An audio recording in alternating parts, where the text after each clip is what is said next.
Okay, Thursday morning. Thanks for joining us here. Weather Impact live coverage on our streaming. We're going to talk all about Tropical Storm Erin, really the only area of concern out there, and that's the way it has been all week. We just got our 11 a.m. update. Winds at 60 miles per hour. Central pressure has now finally dropped below 1,000, sitting at 999. And it's moving to the west at about 17 miles an hour. So we did get a little bit of strengthening yesterday evening going into the overnight. It was up to 50 miles per hour, and you see some nice strengthening already this morning up to 60 miles per hour because the 5 a.m. update this morning, it was still sitting at 50. I mentioned this a lot yesterday and the day before. It has been sitting in some cooler waters. Now, today, you can already see the impacts it has when it starts to move its way over warmer waters, and that is why it has strengthened up and will continue to strengthen up. We'll dive right into the forecast here because not really much has changed. You see a little bit better convection there than we have seen for the past couple of days. Been looking at some drier air getting wrapped around in that, and we're still going to see a little bit of that over the next couple of days, but it is still expected to become our first hurricane of the season as early as tomorrow. So there it is, continuing to move its way west. It should start to make a little bit of a turn to the west northwest, and there we go, 8 a.m. on Friday, a Category 1 hurricane, our first hurricane of the 2025 Atlantic hurricane season. And as we go through the weekend, which I'll show you in just a minute, it's going to have a little bit better moisture. So we can see it going from 90 miles per hour there, 8 p.m. on Friday to 8 p.m. on Saturday, 110, and then a Category 3 storm by Sunday morning. Could be as early as Saturday night into Sunday morning.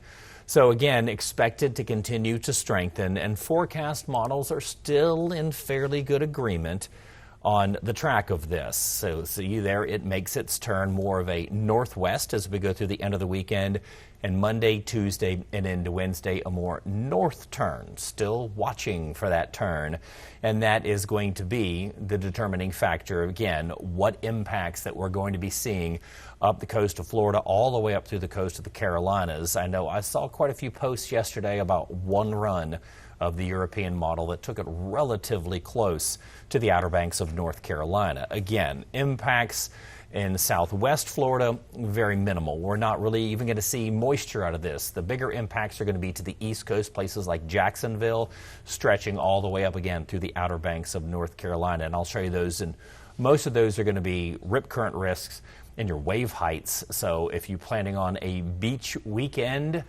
to start, it won't be too bad, but again, Sunday, Monday, especially if you're going to do anything between Jacksonville and the Outer Banks, anytime between Sunday and next Thursday, that's where you're going to have your greatest impacts. But there we go with that Category 3. So there is the drier air. This is the Saharan dust. We've been seeing this kind of impacting it over the course of its life so far, ever since coming off the coast of Africa. And again, this is one of the reasons why it has been so slow to develop. That, and I'll show you the water temperatures here in a minute. And you see we could have still a few impacts as we go throughout the rest of the week and right into the weekend. So you see here on Monday, we start to see it break up, and into Tuesday, we'll see it really not going to be much of a factor, which is why some of the forecast models are showing this possibly make it up to a Category 4. So you see all the dust is back here. You see it really starting to break up as it moves out. And the time here is Tuesday at 7 o'clock. And again, we're going to be moving through some warmer waters as we go throughout really from now on. And that's one of the things that's going to help it intensify. So one of the things I just talked about is the impacts to southwest Florida. Not going to be that much, but going to bring in our team here is because that's why we're doing this, because we have our sister stations all over, and we're continuing to track this. We have Robert Speta at First Coast News, and we have Daniel Bonds from Columbia, South Carolina. First, Robert, this is one of the things, I know you probably saw this as well, that little bit of a shift in the forecast. Yeah, just a slight shift. And we've been seeing kind of that trend a little bit further towards the south. But I think the big thing is that extended outlook. You are starting to see at least the recurve, since we are making it to that 5-day point at this time. So that does build in at least confidence for us. But yeah, I have seen There's these slight shifts, but I think the overall confidence in where this is going continues to remain in place, kind of getting towards the north there. I would like to hear what Daniel's thoughts are actually on the Carolinas, because I think if any place on the East Coast was going to get kind of those more direct impacts from this, it would probably be him out there. For us, I'm more concerned about those rip currents, same as yesterday, as it kind of passes our area, and maybe even some kind of tidal flooding during those high tides on Monday over towards Tuesday. Hey, before I give it over to Daniel, though, I do want to give you guys a little bit of trivia, and especially for anybody watching on socials maybe, because today is the anniversary, by the way, of a big storm for us here in Florida. And James, I know you know this one, and I'm sure, Daniel, you were covering this one as well. On this date, 21 years ago, what storm that ended up getting retired made landfall in Florida? And maybe we're going to come back to that a little bit later on in the stream here. But I would like to hear your thoughts, though, Daniel, about what you think of some of the impacts are going to be. Because, yeah, we are watching this starting to make that turn towards the north. And if any place could be looking at kind of the left side of this, I think it would be out there in the Carolinas. Yeah, we were watching the same thing, especially for the Outer Banks of North Carolina, with that one run showing it kind of skirting right near the Outer Banks. But I still believe the biggest impact for us here across the Carolinas, as you guys have been talking about, will be the rip currents. It will be the beach erosion and be those wave heights that it will be moving into parts of the Carolinas. So the biggest thing we've been emphasizing this morning, we're really talking about, if you do have those beach plans heading into the weekend and next week in particular, you do want to make sure you're very careful. If the beach is closed, just don't get out there unless you really, really know what you're doing. I know the surfers are probably getting ramped up for these larger than normal waves, but biggest thing we're watching right now are the rip currents. As of now, it looks like for us in South Carolina and North Carolina, given its current path, we're basically dry, probably a bit breezy at times, but no real major impacts besides the rip currents at this point. Well, looking at those wave heights that was showing the map there, and some of the models are showing, as we go throughout Tuesday into Wednesday, you look at the coast of the Carolinas down from Hilton Head about 7 feet, Charleston to Myrtle Beach about 3 to 5 feet, and up Wilmington about 7 feet as well. But you get up to the Outer Banks, and you can see that there, 10, 11, 9 feet. And it's funny, Robert, you were talking about this yesterday. You're talking about the surfers keeping an eye on this, and they're the ones who always want to go out. Of course, you have the world-famous Cocoa Beach, which is near you. But again, for the same thing for the Outer Banks. We're looking at those they're pretty impressive wave heights, especially if this gets a little bit closer. Oh, yeah, and hey, talk about the surf, but also shipping traffic. I'm personally not a fan of the term fish storm, because we have a lot of shipping out there off the coast. I personally was in the Navy one time. I was in the Navy, but there was one time where I had to argue with a captain because the storm was kind of skirting the coastline just like this. And the left side, the non-dirty, the part where you don't really see the big waves in, was kind of skirting the coast. But he said, let's go out to sea. And we were rolling through some 30-foot seas in a typhoon.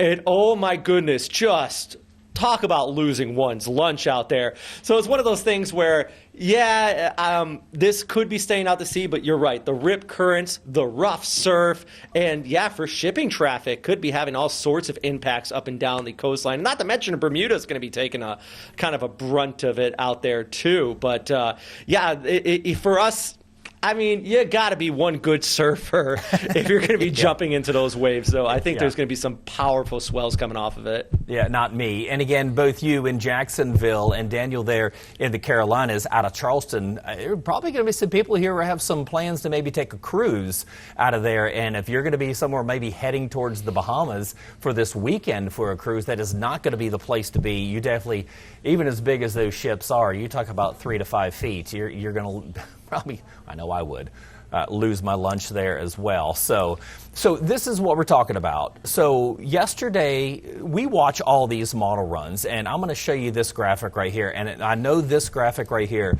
is very busy, but this is one of the reasons why we preach this all the time.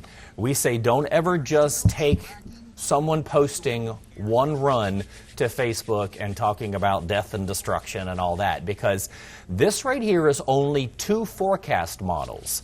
The white is the Euro, the yellow is the GFS, and these are what's called ensemble runs. So basically, you got a little thing tweaked here and there, they run it again, then they do another tweak, then they run it again, and this is how far of the spread the forecast models are. So, of course, they take the consensus, and that is the next graphic I'm going to show you, is where it's showing. And I'll show you the difference between the two models. But again, guys, this is why we always tell people, that's why we're doing this every day at 11 o'clock whenever we get our 11 a.m. update, because you really need someone who is going to look at this and be able to break that down for you and not just sit there and take, say, this run right here and watch it hitting Charleston, South Carolina as, you know, maybe another close to what Hugo did.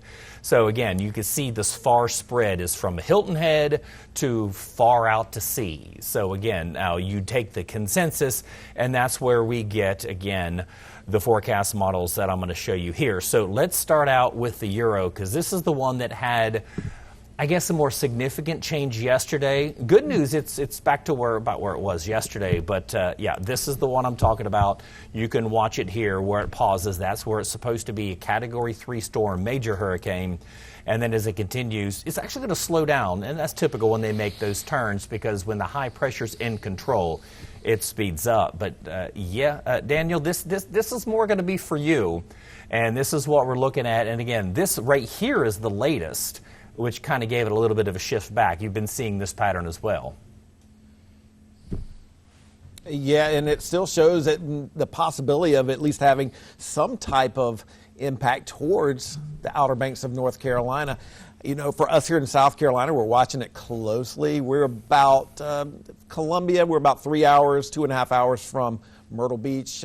We'll say maybe an hour and a half, 2 hours from Charleston. So we're a little bit away from the water per se, but some of those other forecast model runs you were showing, we were talking about those earlier, and not that those would come to fruition, but we were just looking at them saying, what if that would, some of those, especially that one down towards Hilton Head, that would be probably the worst case scenario for us in the Midlands. But, you know, it looks like the consensus keeps this well away from South Carolina, but you were just showing the Euro there.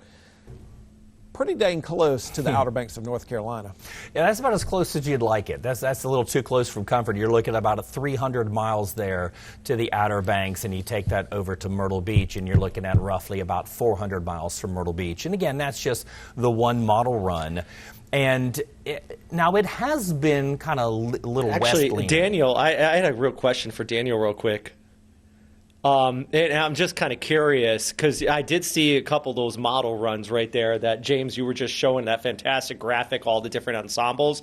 I'm curious, have you already been asked today by people who may have seen that image right there on social media, and they see just those one or two lines within the ensemble, and they're saying, what does this mean for me? Has that been asked to you here?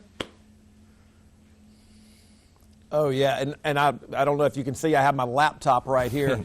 I'm answering questions right now on Facebook just about people seeing some of the hype, I'll say, and they're showing that one model run that shows the worst case scenario for us in South Carolina and North Carolina. So you're trying to dispel some of that, because you don't want to freak people out, but you want people to at least know there's something out there. But you're right, one little model run and it goes out on social media and people start worrying about it, and we are talking about it and trying to say, hey, don't panic, but at least be prepared.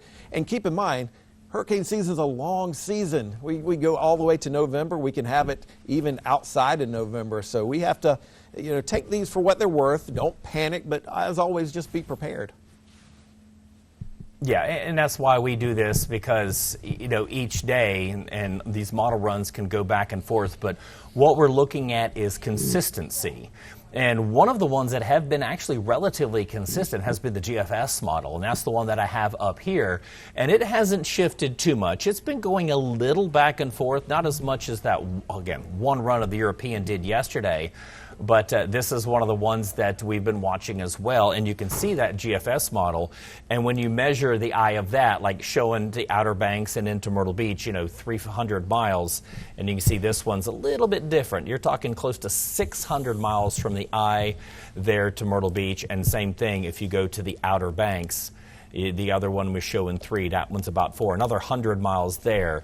And the difference is, of course, the proximity to Bermuda, which is a little over 200 miles. So put these models together. And again, this is one of the things that we analyze is this model comparison. And I know that we see it more than, like you're talking, Daniel, people on social media, that it'll pop up and they'll see that one run, to where we see every run and we're like, yeah, it's a little here, then it's back here, then it's back over here, and it's back over here. So here's the model comparison. And again, the European model has consistently been a little bit further to the west. But again, that's actually relatively close to be an entire week away, and those tracks are still relatively close. So they're still showing good things for us, which again is pretty good news. And we talk about the main impacts. And again, all of us are focusing on different things. We're all watching the storm, we're watching the strength, we're watching the track. But when it comes to impacts like here in Tampa, we're not even looking at waves or any even rain. So we're not even looking at more than normal rain chances.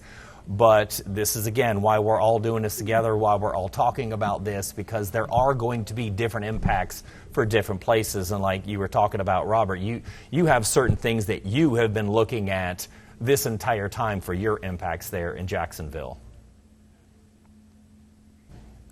Yeah, and I think the biggest impacts for us are definitely those rip currents. And I know for people from Florida, as you know, they're on the West Coast and even up the Carolinas, most of us understand what a rip current is, and especially when you get those big storms offshore. My chief concern, I said it yesterday, I'm still going to stand by it today, is not direct impacts for us here. It's the misleading factor. I honestly would prefer to have a storm a little bit close enough where it doesn't produce damage, but close enough where it doesn't. It does bring cloud cover, rainfall, a light breeze, because in that type of setup, I don't care where you're from, you're going to look at the ocean, you're going to look at the rain, you're going to go, I'm not going in the ocean. But my worry is that this is going to be far enough offshore where the weather's actually going to be kind of okay. Yeah, it'll be a little breezy out there, and we're going to be looking at some passing showers, but for the most part, temperatures high 80s, low 90s, not too bad, right? And then people are going to venture out into that water because of that misleading factor, and they don't understand the full force of those swells as they come on shore. And I think that's going to be one of the big issues here. I like this graphic here, though. We're talking about why. The why of this all. Why is it churning towards the north? Because I have been asked that a few times, because a lot of people are sharing comparisons between this and Irma. Mm-hmm. And they said, well, the spread was there, and the spread was showing, originally this Irma could have turned towards the north or towards the west. And I have to break it down. This great graphic right here that you have up, James, that high pressure towards the northwest, that wasn't quite there with Irma. So that did allow the ridge to build in. And we don't have that here. Plus, Irma was technology advances. 9 years ago? Wow. No, 8 years ago. Wow. And I think guidance has even come a long way since then as well. But that's a big question I've been getting a lot lately, is just, why are you so confident of this turn towards the north? Yeah, it's all about that break in the high pressure, and we've showed some of the history of this. And like I mentioned yesterday, we could put 50 storms on there in the track and what we were looking at on each one of them. But it doesn't matter about the intensity of these storms, because it's really all about the steering, where this is going to take it. Because like you said, you could have what they call fish storms out there that are Cat 5s that nobody really cares about. Or you could have a Category 1 making landfall in the right spot in the right direction that would produce quite a bit of damage. I mean, I saw it in Myrtle Beach with Ian. Worst storm surge that I've seen there. I mean, worse storm surge than Matthew, worse storm surge than Florence, and then, all these other storms, and it was only a Cat 1. It was a tropical storm that went up to Cat 1. Of course, everybody knows what Ian did to South Florida.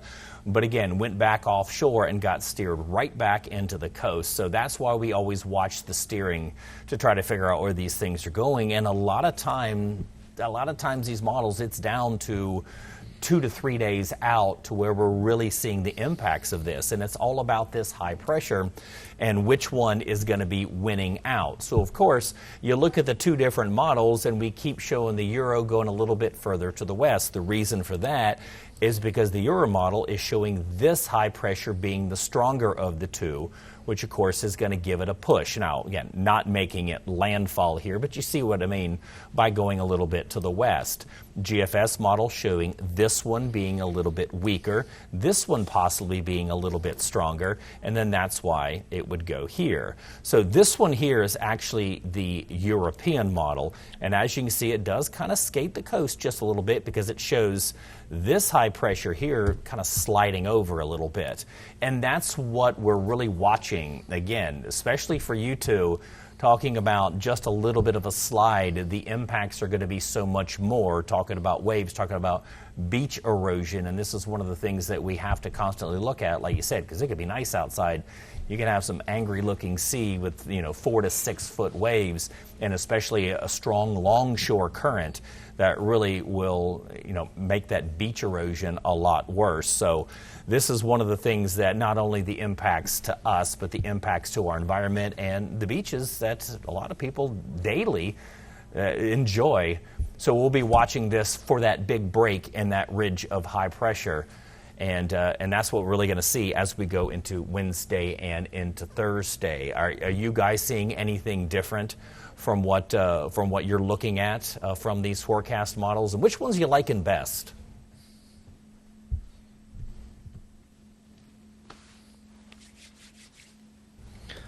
I'll let Daniel take this one. Let's see. I want to hear his thoughts. He's got the experience here, so I really want to see what he's kind of been analyzing there.